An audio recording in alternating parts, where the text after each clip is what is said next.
love can sometimes be lost in translation when two partners speak different love languages. Wow, if you know me, you already know that I'm a hopeless romantic. And one day I started wondering, as humans have the need to love and to feel loved, but why are there many times in which we don't feel loved? Well, I've wrestled with this question for quite some time now. As an example, when I was little, I was always following my mom around, so much that she even started to call me her Chapman, because I was always hanging around her. And as I grew up, as an actually extroverted person, I like being close to my friends.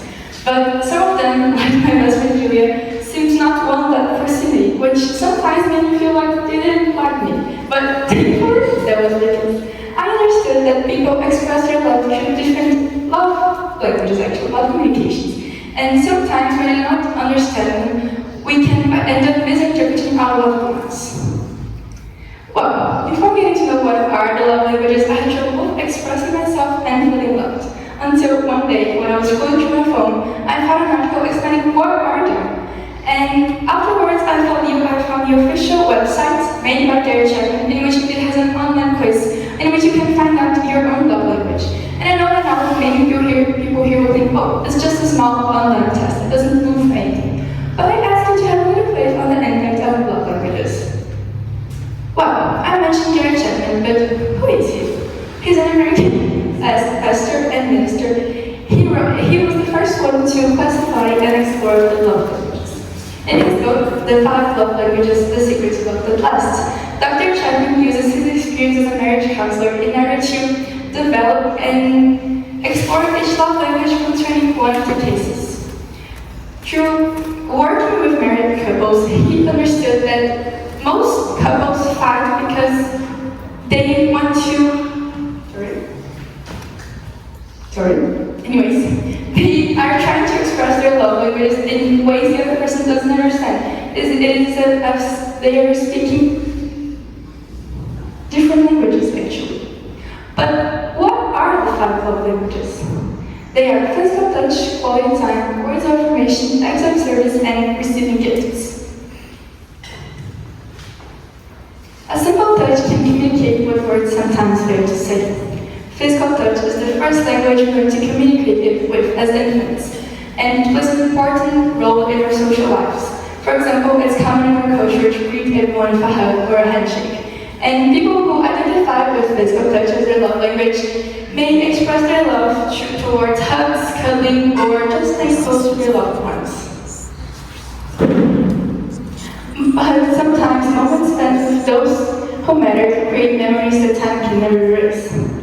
People who identify with quality time and may feel appreciated through going on a walk or spending time with their loved ones. However, it is not simply about watching a movie, but rather about turning the TV off and just talking with each other. As Mark Twain once stated, I have lived for 2 months and a good compliment. Words of affirmation are not only about complimenting your loved one or partner, but they are more about communicating through appreciative or encouraging words. Sometimes it's not about finding the perfect words, but finding the actions that make someone feel loved. Acts of service reflect, as Dr. Chapman described it, doing something for your spouse that you know they'd like for you to do. It's about selfless acts, just like boiling enough water for 2 cups of coffee instead of 1. As Shakespeare once wrote, my bounty is as boundless as the sea, my love as deep. The more I give to thee, the more I have, for both are infinite. Receiving gifts or giving gifts is not only about the act, but actually about the whole process. Every step of it matters, such as the thought put into choosing the gift and what it represents. Well, now that we understand that love languages are a way to connect with your partner and avoid any misunderstanding in your relationships, how can we apply them? Well, there are many ways.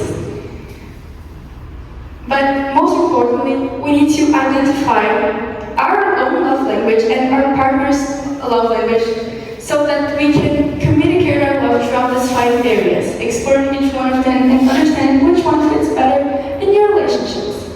And I know that I talked a lot about romantic love, but love languages can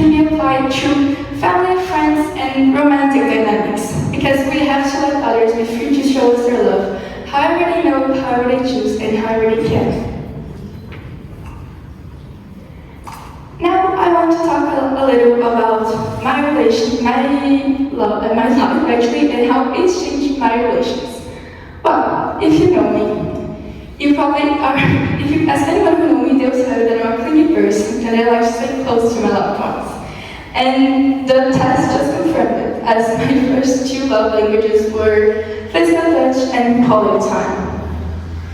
And my love languages actually changed my life in a lot of ways. They can be from being my mom's key ring to even having sleepovers every Friday nights at my friend's house. And they can be simple, but they can be as inspiring as even creating a new tradition, which is what happened to me. During our second IB year, or our third normal high school year, us five, my four closest friends and I, created a tradition. We call it the girls' night. And this idea is very simple. We basically cook a new dish every time, and dessert, which you can see here. It's a German pie. And every time we just talk all night and try to not mess up the recipes, which is actually very hard because every time we end up messing one of the steps. But in the end, it makes a perfect mess that we all love. And although it is very simple, its whole principle, throughout that challenging year in which you had so much stuff to do, having only one night in which you could all reconnect again meant everything. But Thursday, I woke up with a question in mind. Why do we, as we grow up, start to know love as a childish or futile thing when love is all around us?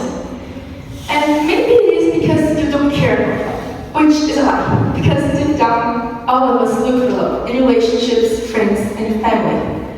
In every room we enter, we look for approval. This is the very essence of our being.